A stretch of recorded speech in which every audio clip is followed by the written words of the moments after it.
What have you learnt about technologies from the process of constructing the product? Well, ours of course 180. And the first thing to touch on is cinematography. I think the first thing to say is that camera dictates a lot of the audience's understanding. Um, Close-ups, medium shots, and pan shots are used throughout our opening title sequence, and it really shook with me how the use of these shots outlines relationships and emotional thoughts and feelings between each character. A close-up was used on Andy, and it helped to connote the change from a despaired man to a man full of determination and grit. Ted the Titan Taylor, Andy the Ninja Clark, was shot in a medium shot, with a contrast motion to the two was used very effectively.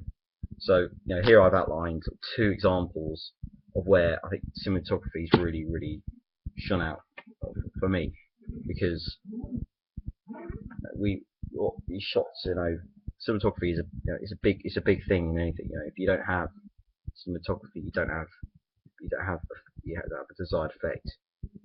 Well, ultimately, if you don't use the camera to film anything, then you haven't got anything. You just turn the TV off, or switch to another channel. It aids the audience understanding really, and it's like all this about certain shots. You're destitute something really, aren't you? Helps with emotional connection, really, doesn't it? And cinematography, I think, is a key to enabling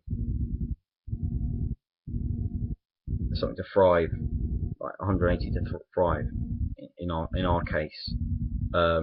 In terms of the camera, it's like your pet really. You have to use it certain angles. You've got to maneuver it in the right way to deliver those shots.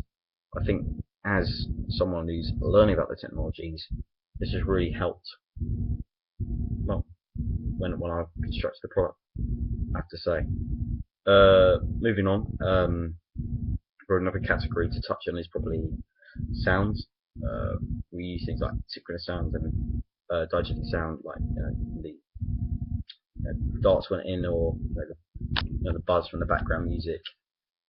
You have to say that this gives the what you're trying to 180. Its bite, its edge, and the title sequence is good. It's just going to be really bland, really boring, just quite dull, and something you're not going to really fall in love with if you haven't got that sort of extra warmth of sound.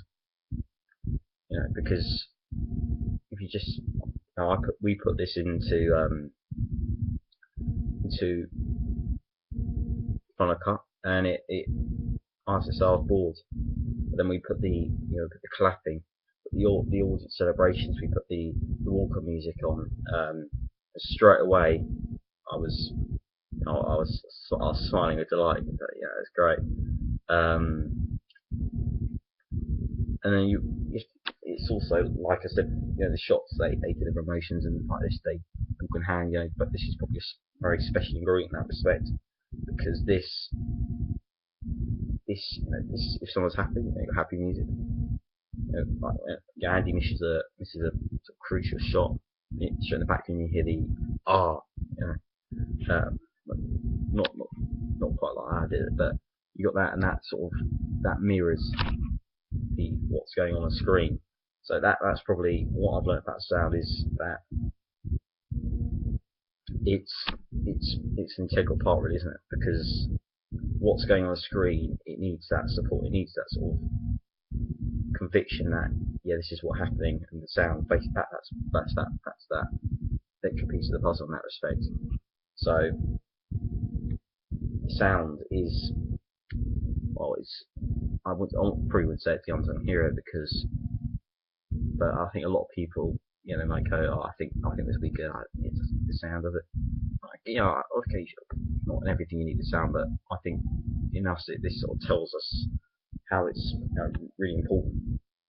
Probably the final category I'm going to go on is about the Final Cut Express, which is edit 180. And I've never used it before. Andy Clark and I, he's used it, and he got me going with it. But I found it very clever program in terms of how editing. we could merge the shots together. I thought that was very very good thing to do. Change the font size of our titles. While it was very easy to put any sound, any any sound effects in. It was, it's just a very easy format program for you to use. Because it took me a bit of time to get going, but I think that's also something I really sort of, really made me sort of smile with the structure of the product was, learning about this certain technology. It really sort of, it's really sort of shows you that. I think that the editing process I thought might take 10 minutes, but I thought it would take a bit longer than that. It took quite a few hours actually in the end, and it really sort of made me think, it's the attention to detail, the editing. It is an important factor. A lot of people overlook it. It's like you do it and then it's sort of cut down. It's not quite as easy as that. It's about getting the right amount of things and then cutting it down effectively, which is how you see the programmers really involved in that. It sort of gives you an immersive idea into the pressure world, this certain type of medium. In conclusion, I have to say, I found sort of cinematography, sound, like Express, a very immersive, very sort of enjoyable experience. Because I learned a lot of new skills through it. You don't use it sort of the everyday camera, but you don't get that. You don't use like cameras like that in terms of technology. It's very, I found it a very experience, and it's given me sort of insight into aspects of the media world, and it's taught me how how all these technologies they entwine together to make final outcome really good, and it's how we use those. It's about 180, a very special production. Well, in my eyes anyway.